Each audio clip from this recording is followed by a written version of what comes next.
भगवान की आराधना और प्रार्थना ऐसी वस्तु है कि वह यदि शुद्ध श्रद्धा भक्ति से की जाए तो कोई भी ऐसा कार्य नहीं है जिसकी सिद्धि न हो सके, परंतु उस प्रकार का विश्वास और भगवत परायणता हुए बिना उसकी नाट्य रचना सचमुच उपहासास्पद ही है। भगवान ने कहा है कि जो प्राणी अनन्य भाव से मेरा चिंतन करते हुए समय को उपासना करते हैं, उन योग युक्त के योग और क्षेम का निर्वाह मैं ही चलाता हूँ। जो वस्तु मिली नहीं है उसका प्राप्त होना योग है, और मिली हुई की रक्षा करना क्षेम कहलाता है। भगवान सर्वात्मा ही भगवत परायण प्राणियों के योग क्षेम का वहन करते हैं। जैसे प्राप्त लोक व्यवहार युक्त वस्तुओं की प्राप्ति योग है, वैसे ही मोक्ष आदि के उपयोगी ज्ञान समाधि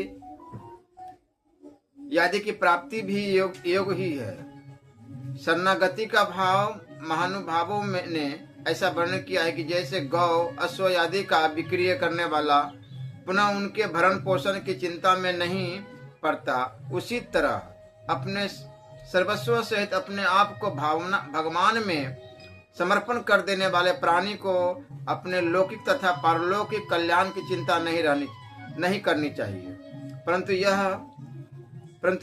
क्या यह सब ऊपर के भावों के समान बनावटी हो सकता है? प्राणियों में देखा जाता है कि ऊपर से भगवान की शरणागति की बात त्राही मां शरणागतम आदि शब्दों में की जाती है, परंतु हर समय अपने भोजन पान धन पुत्र प्रतिष्ठा के अर्जन में ही व्यग्रता दिखाई देती है। यह प्राणियों से हो नहीं सकता कि घर में आग लगी हो और वह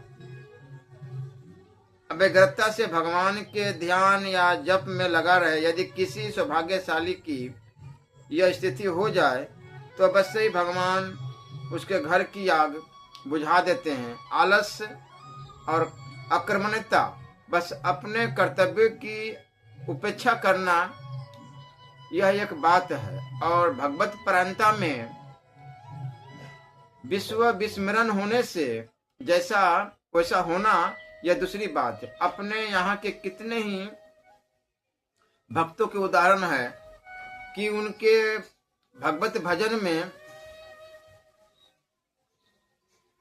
तन्मय होने पर भगवान ने ही उनके कर्तव्यों का पालन किया है।